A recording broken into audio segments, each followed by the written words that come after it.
Hello everyone, welcome back to Allcarnews, and today we are here with the 2024 Mazda CX-90 plug-in hybrid. And it also marks the 1-year anniversary of my first official press car. And not only does it mark the 1-year anniversary, it was in this exact spot that I filmed it in too, and that was a Mazda 3 turbo sedan. And Mazda sure has come a really long way in just this past year with their all new large premium rear-wheel drive based architecture that we can see right here on this all new CX-90. We have the future CX-70 coming and a lot of exciting products and models coming soon. But I have been really looking forward to this thing ever since the CX-60 launched over in Europe and Australia and globally to get my hands on this platform, and we finally have it. I've been living with it for the past week. I've been kind of filling out this all new plug-in hybrid powertrain, what it's like to drive, Mazda's ethos of design, their stunning Kodo design language, which is kind of takes an all new inspiration here on the CX-90, as well as the more premium appointments that the brand is moving towards. So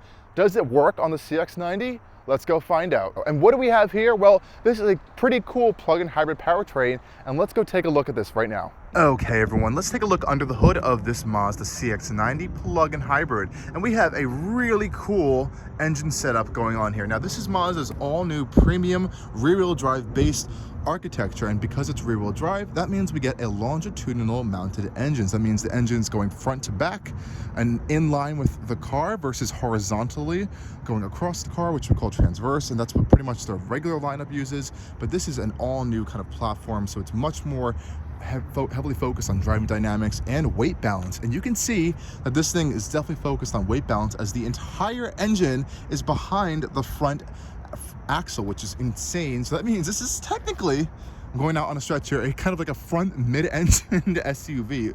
Nonetheless though, this is a really fantastic powertrain. Mazda calls it their eSky Active plug-in hybrid unit, and it is their first ever plug-in hybrid powertrain. So what are we getting here? Up front we have a 2.5 liter naturally aspirated 4-cylinder engine making around 189 horsepower. This is paired to a multi-clutch 8-speed automatic gearbox of Mazda's design. It's not an outsourced gearbox. This is also of course a Mazda engine, and Mazda also has sandwiched in an electric motor in between the engine and the gearbox. This motor is pretty powerful too. It's making around 170-ish horsepower. Combined, we're getting 323 horsepower and 369 pound-feet of torque. A really healthy amount of power here, and it's not too far off the 6-cylinder that you can get with this car. This is a pretty nice powertrain as well. I've been seeing around 28 miles to the gallon. The electric motor is very peppy, a lot of low-end torque right down to get you off the line really easily. And it can tow around 3,500 pounds, though the inline 6 can tow up to 5,000 pounds. You're also getting around a 14.8 kilowatt hour battery pack, which is estimated. So max range the EPA is saying is around 25 miles. Some people have seen around 20. I've been getting around 20. Some people have seen 26, so it depends on your driving style really. But this is a really nice powertrain.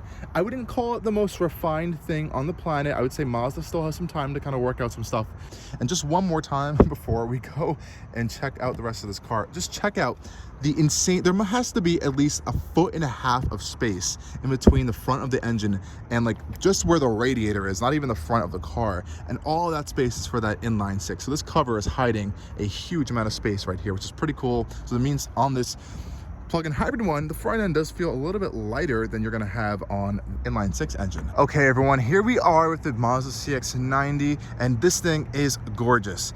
I think Mazda's Kodo design language is absolutely fantastic. It's a really cool ethos that they have here. They really sculpt all of their vehicles by hand first before really putting them into production and kind of finally putting them into the final models. And I think it really does show. And once you start looking and spending time around Mazda's vehicles, you can really tell the detail into the design language. Coming around to the side profile, you're gonna notice the front end is pretty long.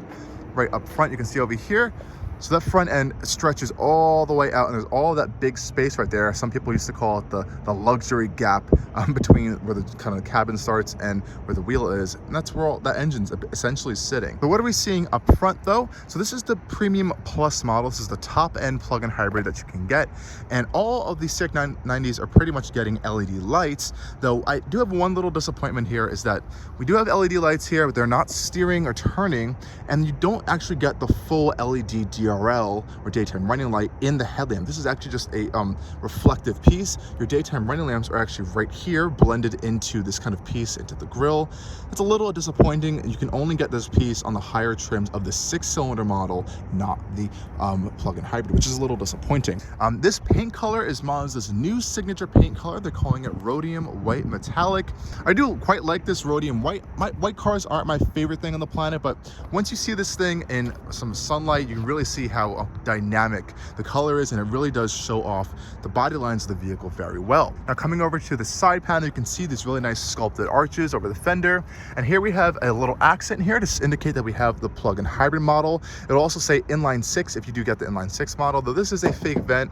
And honestly, I really do think it's just here to accentuate this width right here in this fender panel to show that it really is, that rear-wheel drive architecture. But it doesn't look actually too cheesy. I quite like it. It's nice, well integrated. So otherwise, I feel like that wouldn't look too good on some other vehicles. I really love the sculpture on the side of the door panels here. It's really bright. You can see that metallic flake is kind of like almost making it invisible to the eye. So coming around to the passenger side, you can get a little bit of a better taste of that door sculpture. Really nice. It looks really dynamic in person, and I really love this new kind of luxurious looking accent line on the side of the cars. So you see this Mazda script spelt out right here, and that accentuates on the whole side of the vehicle, really showing off that width as well. Back here, again, nice design elements. Here we have this absolutely massive panel for our plug. So you actually have to unlock the vehicle to access the plug port. Popping this open, you can see we have our port for our plug-in hybrid powertrain. So this is, you can put in a level 2 charger here. It will charge up. It takes around 2 hours for a full charge. It is a plug-in hybrid. It's not a full EV, so you cannot fast charge. Now, another one weird little aspect, and this kind of comes over from the front end, is that just like with the front headlights, you don't get full LED rear taillights. Well, what I mean by that is that this piece right here, it doesn't illuminate on this model. You actually have to go up to the top trims of the inline 6 to get that full piece to illuminate, which is really disappointing, and it looks a little weird at night when only this little piece illuminates. Otherwise, the rest of the whole thing is LED. It's just this piece doesn't light up within the trunk on this particular model. I think that's a little bit of a miss. I think Mazda should reconsider that. Hopefully that will change in consecutive model years, as this is the first model year of this vehicle. Getting into the rear end, of course, as all new cars, there's lots of different options to get into it. You can press from the key fob as well. So of course we have a full power operated rear trunk. See how that opens up? One of the quicker opening rear power trunks, actually, which is a nice touch. And you can see right now that the third row is up, and this is the space you're going to get back here with the third row up. It's honestly pretty decent, not that bad. Under here, you don't really have more storage. Instead, you do have your plug that Mazda will provide for you. You can plug into your household outlet right there. So that's if you want to charge the battery overnight. And this is what it looks like, of course, with this third row up. We'll check out the space in there later, though. If you want to put it down, really easy with these little pull tabs. I think you just pull these down, and you can pop the seat down. It's not powered, which is okay, but it is a pretty simple operation. It's a pretty standard one for this segment in general. And now you can see all that space that kind of opens up when you put those seats down. I really like this big, really tall and wide opening for the rear of the CX-90. And of course, that's really thankful to this weird humpback shape that some people don't like, but it is giving you more space. Back here, lots of room. You can see that these seats will fold down as well. Now, these are the captain's chairs. You can get a bench in the lower trim, so that means, I believe, up to 8 passengers, which is crazy. But this one is only gonna be a 7-passenger configuration. Again, pulling up these seats is pretty simple. Just pulling this pull tab right back up, and they should lock into place. Same thing goes for this other side as well. Really easy. And you do have headrests back here that can come up and fold down. So yeah, this is a 3-seater back here in the third row. It's a really nice amount of space. And of course, power closing trunk as well. Super easy and effortless operation there. Hopping into the rear end now, we can take a really good look at this massive rear door, and it opens pretty wide, almost at a complete 90-degree angle. So you have a really good entry and exit point for the rear of this vehicle. Just check that out, and look how easy it is to get in there. This is going to make loading in kids super easy. And you can see that the door panels go all the way down, so this means that if mud and ruts and stuff kind of gets on the exterior, it's not going to get on your pants when you kind of get out of the vehicle, and you may rub it on the side. I really like that, Mazda. Nice consideration there. On this door panel, really nice stuff, really nice blend of materials, very impressive quality and material usage and blend of stuff. All this doesn't feel thin or hard or cheap. which is nice. Lots of space for cups over here. You also have this really nice kind of blended like metal look trim and stuff. We do have peasant blockers, or these kind of sunshades back here, manual in operation, which is pretty normal. And then you can see the space to get inside. So let's hop inside, check out these captain's chairs. Really nice solid thunk from that door and this new platform. And we are sitting in the second row captain's chairs now. This is my driver's position, and you can just see how much space I have. I'm 6 feet tall, incredible amounts of foot room down there. We have some storage on the backs of the seats. The whole seat is covered in leather, even on the back, which is really nice. And the seats themselves back here, you can see, are perforated. They are heated, not cooled in this particular one. I believe you can get cooled ones in the top trim of the 6-cylinder one. We do have these adjustable armrests over here that can go up and down if you want them to, which is nice. As well as on the side, you can kind of get another better look at the seat. So we have this kind of bronze style trim going on the centerpiece, as well as the entire stitching of this interior. This is the black interior option, of course. There aren't that many options, unfortunately, for the plug-in hybrid. The 6-cylinder does get more options. This center console is a little bit limited. We do have some air vents, 2 USB-C ports, heated seat controls, and a full kind of panel for your own climate system back here. And you do have these cool cup holder right here that kind of pop out from this side, which is really interesting. I haven't really seen that before. Hopefully that doesn't break over time, but really cool stuff. So really easy. A lot of cars make it easy now to get into a third row. You just pull this tab up, seat will push forward, and that's pretty much it. You do have some kind of rubberized mats down here to step onto when you get in. Is there a grab handle? There is. There's a grab handle along this entire panel right here, which is really nice. That makes it really easy to get in and out of here. Getting inside. Okay, we're in. Pulling this seat down. Let's pull it back. And yeah. Oh, wow. So as you can see, this seat is not anywhere near as far back as it can go. But as you can see right now, I can fit as it is in this place. Now, I think this is what it looks like when it goes completely far back. So let's see if we can fit behind this. Oh, okay. So it's tight. Maybe for an Uber ride, I wouldn't sit here, put an adult in this kind of position for that long. But you have so much space in that second row, that person can easily move up, actually. So that's pretty cool. Back here, you get cup holders, 2 cup holders on both sides, and a USB-C port on both sides as well. And you get an air vent, which is in a little odd placement down here, but at least you have one so you're not completely cramped. And nice big quarter window so you don't feel kind of trapped back here whatsoever. Honestly, it's not that bad. I don't understand how on earth you would fit 3 people back here. Maybe if there were kids, I would definitely say you could fit them. But 3 adults, that might be a little bit tough. Otherwise, it's a pretty decent rear seat. But the Honda Pilot and the Kia Telluride have a massive third row that this one cannot match. So if you do want to prioritize third row space, I would go for those. But I think this car is honestly in a whole other segment. It's kind of like in this premium blended segment versus those, which are a little bit more mainstream vehicle. Again, really nice solid thunk from this chassis and door panels. And here we are in the cabin of the new CX-90. And let's turn this thing on. So here's your stop start button right here.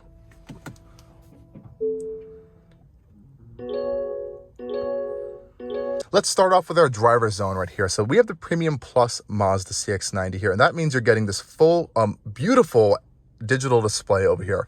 We're also getting a heads-up display up there, which you may or may not be able to see on camera. One of the clearest and crispest heads-up display, I do have to say, on the market right now. Anyways, this display here is really fantastic. It isn't super configurable, though you do have this kind of eye-active safety sense display where it shows you all of your safety systems and radar cruise control. And then you can look at regular gauge style display right there, where you kind of get this little information with the traditional 3 dials right here, which is really nice. We'll get into that more in the driving experience later. Then comes this all-new steering wheel. This is specific now to the CX-90. We'll probably see it on some other new Mazdas on this platform as well. It's really thick kind of style down here, though it kind of thins out with some nice grips around it. Fully leather wrapped. Mazda has some of my favorite steering wheels on the market right now, and this just kind of continues that. Now let's go over to this center console here. Really nice trim going on here. It's very, very BMW-esque, if I do have to say. That goes for a lot of things in this car, but this is like very BMW-esque looking. Again, super solid. There is like no flex, no rattles, no creaks in this entire interior. It feels really nice.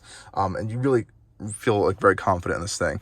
I do like how this whole side piece is completely super soft, padded, and stitched. So when I have my knee resting, it's not hitting some hard plastic or metal or something. I really do like that. Here we'll have our MI drive. So this is our drive mode controller, and you'll see on the center console here that it'll change. We have EV mode, we have an off-road mode, and then we have normal and sport. And check out the animations when you go into the different modes.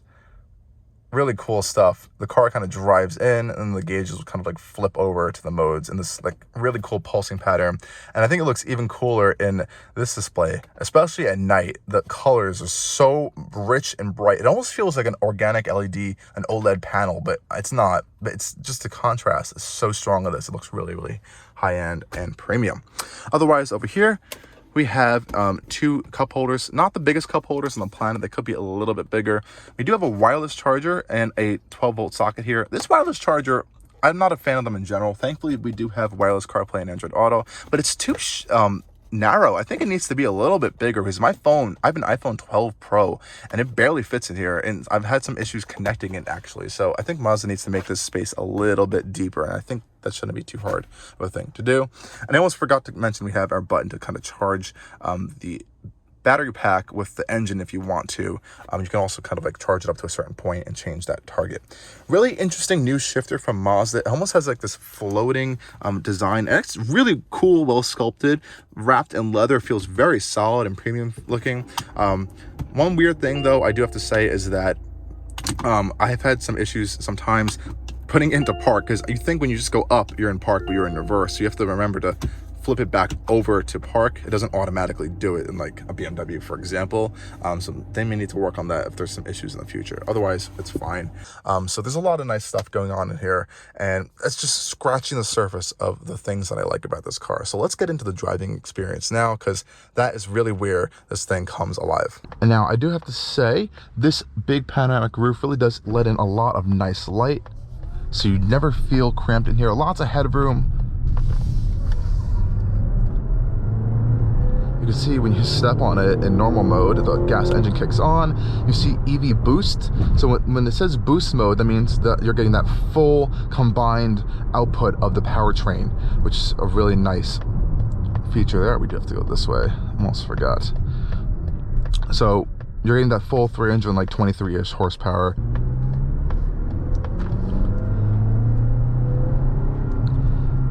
You can see in sport mode, it's going to hold the lower gears longer because it has the expectation that you're going to want to be kind of pushing the car a little bit more often. I really like this display. And so you have kind of 2 versions of this display. You have these regular gauges, and when you press your cruise control setting, or what Mazda calls the iActive safety, it kind of transforms into this like dynamic display that will show all the vehicles around you, your safety screens. You can actually have this always on, but if you change the setting in the settings, so it always will look like this. But if you want to have that versatility, you can turn that setting off, so you can have the optional regular style display, which I actually do think looks quite nice. Now, some people are actually saying that this plug-in hybrid is a little bit quicker than the inline 6 version, which actually has more power, which is interesting. And I think that has to be due to the electric motor providing you with that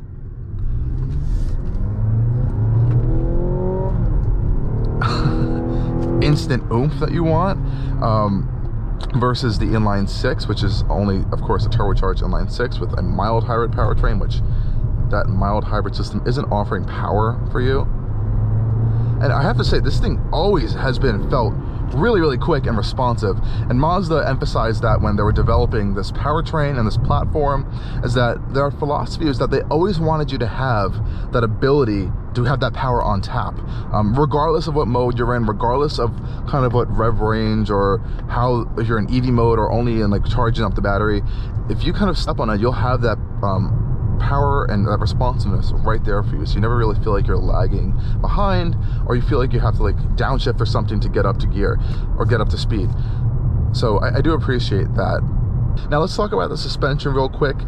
So this is a static suspension. There's no kind of active suspension dynamics going on here, and it is definitely on the firmer side. This year I've driven the Honda Pilot as well as the Kia Telluride, and while the Honda Pilot is a good kind of all-round just general mainstream driving vehicle. It doesn't have any kind of handling prowess to it. It just feels solid, very light steering, floaty suspension. The Kia Telluride I drove awfully. I won't lie, it was terrible. It's just, I call it an appliance because that's how I think of it. This is for someone who likes to drive a vehicle. And I think Mazda made the suspension stiffer in that sense to have better body control. And I will say that the dampening itself is good, but you do feel and notice where a bump or an imperfection in the road is, and you can tell on each individual wheel. And I think Mazda did that intentionally. I don't think it was like an afterthought or a mistake there. They want you to know what's happening around the chassis of the vehicle, so you can have to make a correction if you have to, and you know what's happening, you can expect what's happening. So I'm gonna give it to Mazda on that credit. I don't find it uncomfortable or annoying whatsoever. Personally, I guess if some people want that more luxurious, softer ride, go for a different vehicle. This isn't for you. There's a reason why Mazda went for this rear-wheel drive architecture. They wanted it for driving performance. They specifically even hampered a little bit of like cargo room and stuff for that reason. So this is this vehicle has a purpose, and if you're not into that, this vehicle may not be for you. I'm gonna do a little bit of an acceleration test here for you guys, because this thing is quick, not fast, but it's quick. So in sport mode, this allows us to have that full boost power here. And let's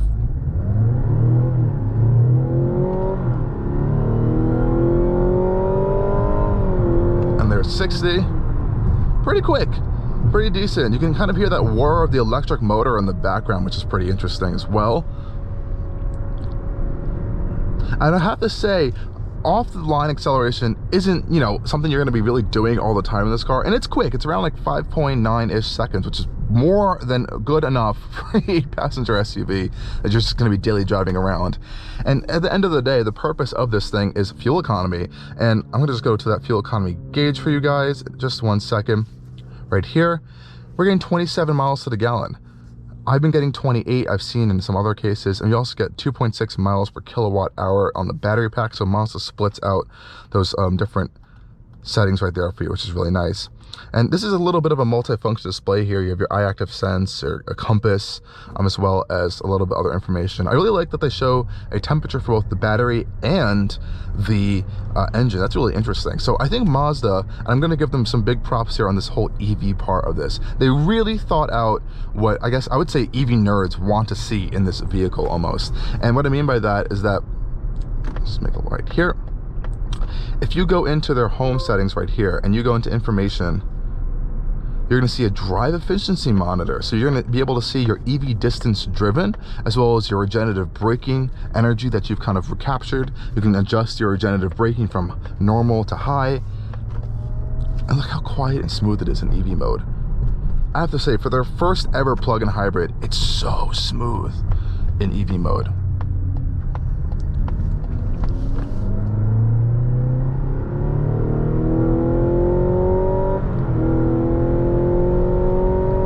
Now on the highway here, very quiet, right, highway cruising speeds. I do have a complaint here. This vehicle is around $58,000, right? You do not have steering assist. I don't think you can even get steering assist on this top trim plug-in hybrid model. Mazda, why? Yes, you have radar adaptive cruise control, so I'm in my cruise control screen right here. I can set my speed, and I can be on with my day. I don't have to think about, you know, using the gas or the brake. It works really good. You have distance control. You also have lane departure warning, but you don't really have an assist. And there are cheaper vehicles in, like, from Subaru or a lot of other competitive brands that come with that almost standard nowadays. So that's a little bit disappointing to have Mazda not offer that on this particular vehicle. Though if you go up and step up to the inline 6 and the higher trims, that is there, and I've used it. It works. It's not the best system on the planet. It does work, but you do have to step up even higher in the kind of like the food chain of the CX-90 to get these higher end premium features. And I think that's a little bit of a disappointment. I would like to see them offer that wider, kind of like a broader span of the CX-90 lineup in the future. Hopefully that will change. I'm excited though in the future of Mazdas. The CX-60 is coming. Oh, sorry, the CX-70 is coming to the US market, which is a shorter wheelbase version of this car with its own unique looks, and it's gonna have the same powertrains, and honestly they're probably gonna be a little bit more refined as well. So if you really want to wait, you might want to wait for those vehicles, and I think those are going to be really fun with the lighter weight and a shorter wheelbase with these same powertrains. I think the kind of the dynamics and the driving experience is going to be really, really toned in here versus this longer wheelbase 8-passenger SUV. So what do I think of the CX-90 plug-in hybrid from Mazda? It's a fantastic first attempt at a premium vehicle from a real true premium vehicle on an all-new platform with all new powertrains from Mazda. A lot of manufacturers, when they go with an all-new powertrains, all new platforms, there's a lot of kinks and issues and a lot of complaints, and I wouldn't say this thing is devoid of all of them. There's definitely things that Mazda needs to work on to improve this going forward, but it's a high bar, and it really does carve out a unique niche in this segment. So, and I like to think of it as you have the Telluride on one end and the Hyundai Palisade, where you have all these cool tech features, a lot of interior storage space, but the quality really isn't there. The driving experience is completely non-existent. Then you have things like a Honda Pilot, which is really solid feeling. The tech may not really be there though. A lot of space, and the driving experience isn't really there either. It's just a generally good, just common vehicle.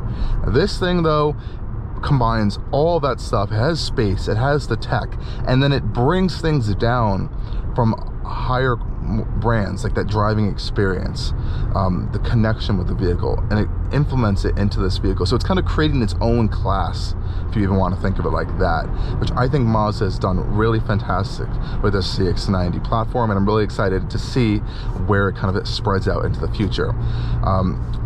If Mazda, you guys are listening to me, if you guys can work on the tuning of this plug-in hybrid powertrain just a little bit better with this gearbox, I really would be excited to see with that. And just please offer more of the luxury features just spread out throughout the lineup, like the steering assist, like the headlights not being the full, nice, cool LED headlights, and that goes for the taillights too. I think it's a little disappointing that they're excluding some things to be limited to the high trims. Other than that, those minor complaints that I've had no issues with this vehicle this week. Quality has been perfect, no reliability complaints. And look, if you are looking in the market for a 7 to 8 passenger vehicle right now, you have to look at these. You must look at them. I'm not going to say it's a consideration. You have to go out and look at them. There's a lot of really good incentives on these as well. It's a good vehicle from Mazda, especially if you're upgrading from a CX-9. Nonetheless, guys, thank you for joining me on this video, and as always, stay tuned for more coming from Allcarnews.